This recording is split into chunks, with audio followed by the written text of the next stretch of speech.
Buenas noches, mi nombre es Roberto Pavel Jauregui Zabaleta, profesor del curso de Derecho Empresarial, y en esta sesión trataremos algunos aspectos sobre el derecho de sociedades. Vamos a entonces considerar algunos aspectos básicos y sería bueno comenzar planteándonos algunas cuestiones eh, de fondo aquí. La primera cosa es que detrás del acto asociativo vamos a encontrar siempre la noción de una actividad colaborativa. Por ejemplo, en esta actividad colaborativa vamos a observar en primer lugar la existencia de un fin económico. Estas personas están dirigidas hacia un objetivo económico y para lograrlo van a entonces coincidir en la necesidad de aportaciones tanto de bienes como de servicios.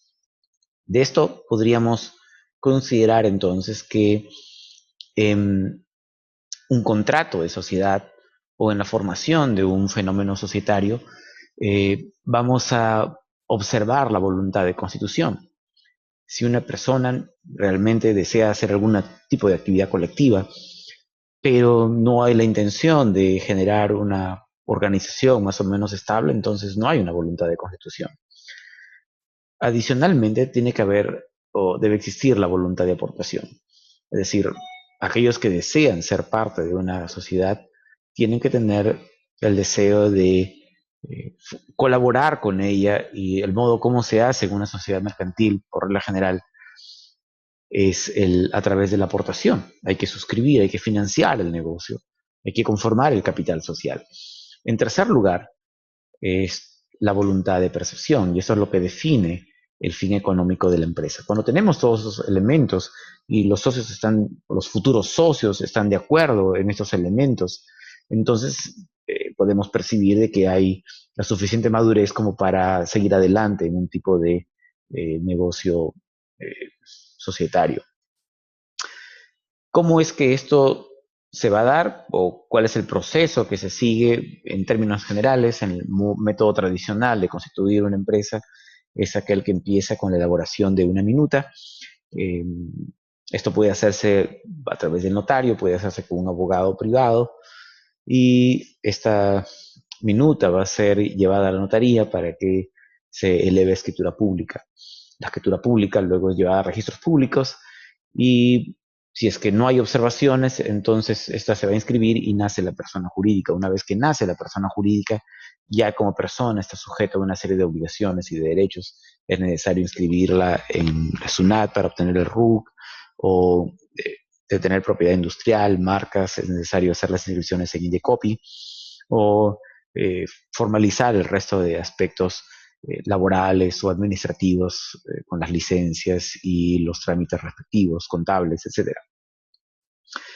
Algo acerca de las sociedades mercantiles, algunas características principales que deberíamos tener en cuenta. En primer lugar, una sociedad mercantil, según el artículo primero de la Ley General de Sociedades, viene a ser, como hemos mencionado hace un rato, eh, una especie de ente colectivo en donde sus creadores han convenido el aportar bienes o servicios para el ejercicio en común de actividades económicas.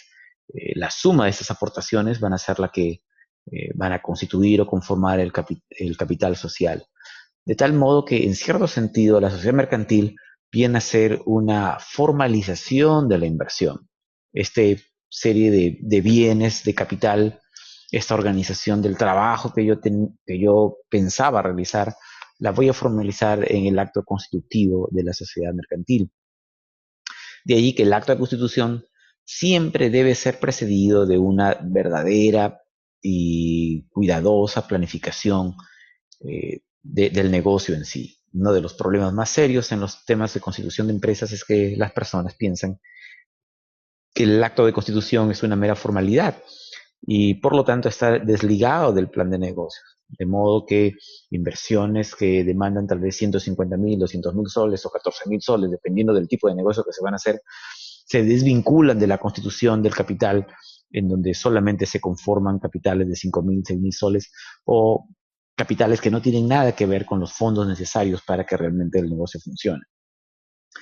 El artículo cuarto establece otra característica importante que es la pluralidad de socios, es decir, la sociedad se constituye cuando menos por dos socios, que pueden ser personas naturales o jurídicas.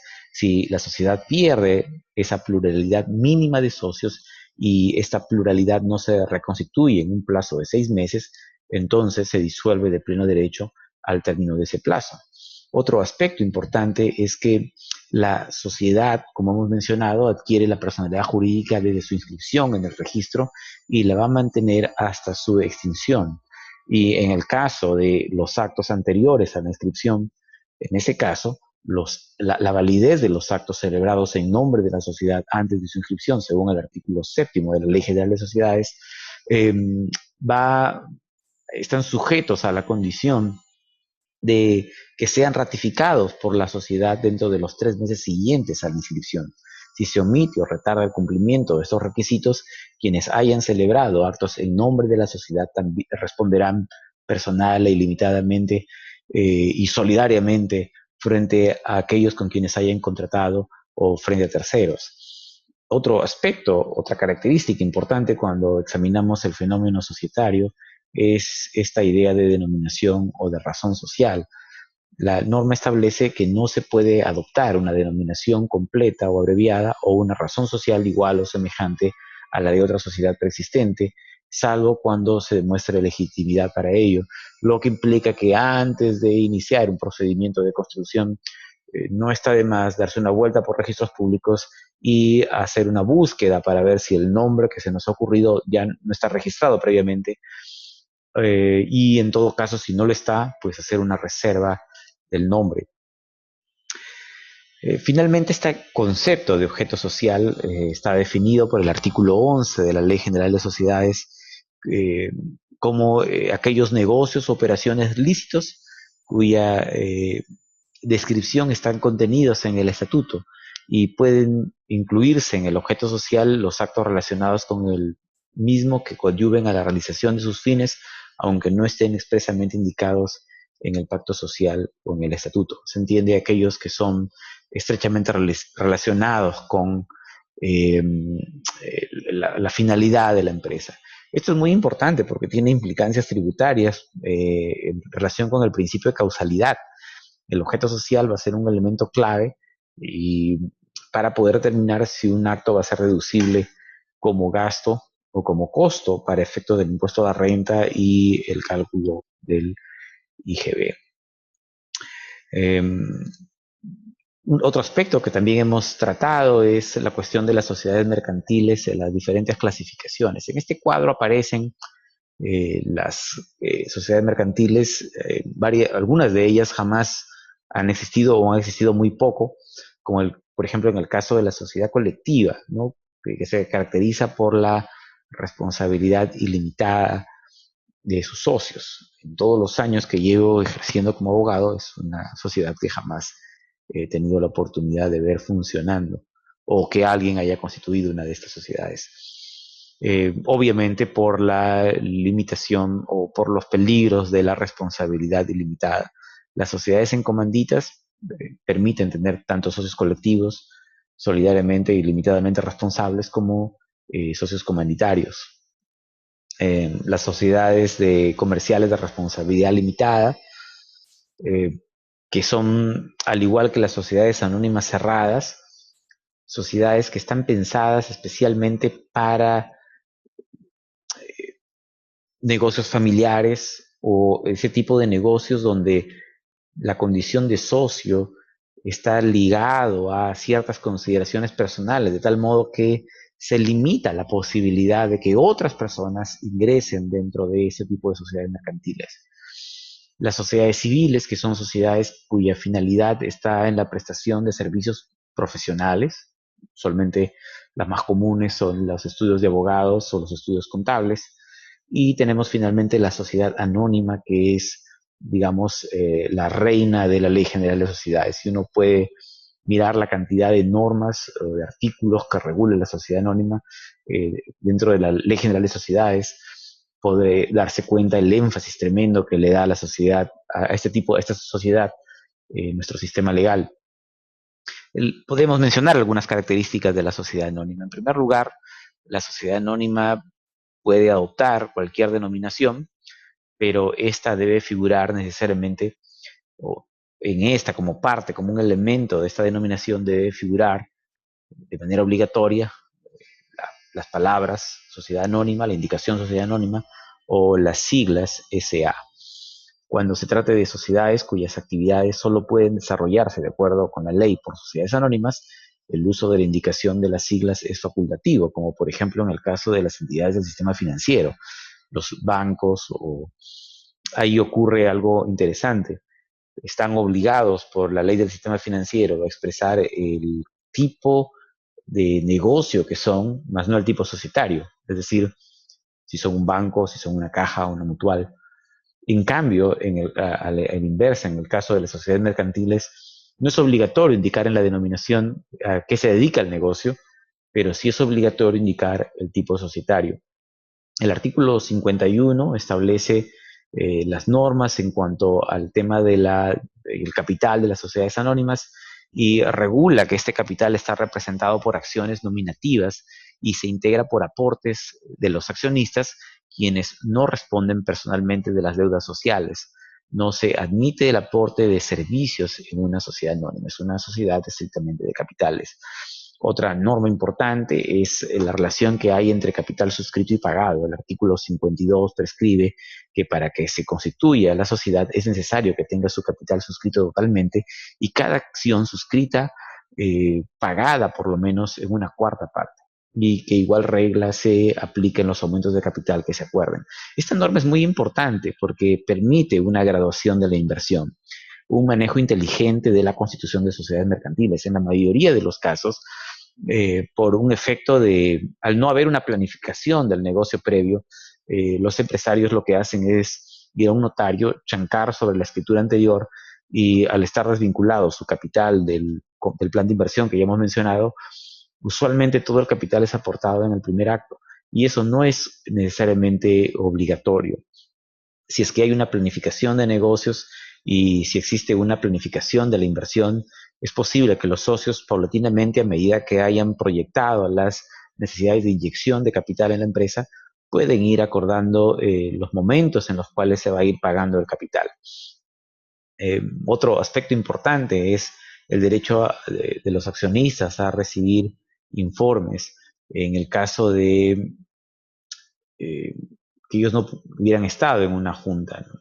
Las sociedades anónimas, dice el artículo 52A de la Ley General de Sociedades, deberán proporcionar en cualquier oportunidad, a solicitud escrita de accionistas que representen al menos el 5% del capital pagado de la sociedad, información respecto de la sociedad y sus operaciones, siempre que no se trate de hechos reservados o de asuntos cuya divulgación puedan causar daños a la sociedad. Por ejemplo, cuestiones sobre secretos industriales, etcétera.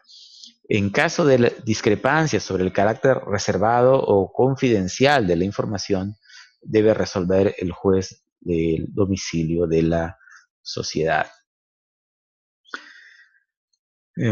Otro tema que es importante tratar en esta sesión, en este pequeño resumen sobre sociedades, es la conformación, los órganos de una sociedad anónima. Entonces tenemos la Junta General de Accionistas, vamos a tener también el directorio y la gerencia, que son los órganos tradicionales de una sociedad anónima. Las sociedades anónimas cerradas es posible estatutariamente obviar el directorio. La Junta General viene a ser el órgano supremo de la sociedad y está conformada por los accionistas titulares de acciones con derecho a voto. En el caso del directorio, el directorio es el órgano colegiado elegido por la Junta General y los directores pueden ser removidos en cualquier momento, bien sea por la Junta General o por la Junta Especial que los eligió, aun cuando su designación hubiese sido una de las condiciones del pacto social.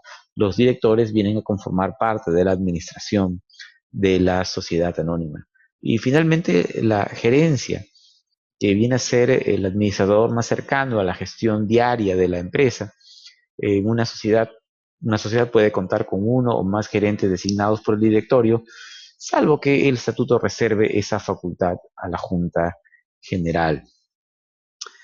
Y ya para ir terminando, como siempre en cada de estas sesiones, quisiera dejarles algún ejercicio para pensar. Dice, un amigo les comenta que desea iniciar una empresa porque está cansado de trabajar para otros y porque se le ha presentado un socio con el que van a compartir la inversión. Ambos van a aportar igual cantidad de dinero, 5.000 soles cada uno. Su amigo les pide consejo estratégico como estudiantes de negocios. Entonces, discutan este tema con sus compañeros y procuren fundamentar sus opiniones en aspectos de la teoría tratada en clases o en esta conferencia. Observen con cuidado el tema de los aportes y su relación con la formalidad de la empresa y la realidad del negocio. Muchas gracias por su tiempo y, estaba pasando estas preguntas importantes. Considere las siguientes posibilidades. ¿Tiene toda la información para dar consejo? ¿Qué le preguntaría a su amigo para completar la información? ¿Qué aspectos clave debe tener en cuenta para formular su respuesta? Muy bien, y ahora sí, muchas gracias por su tiempo. Nos vemos en clases.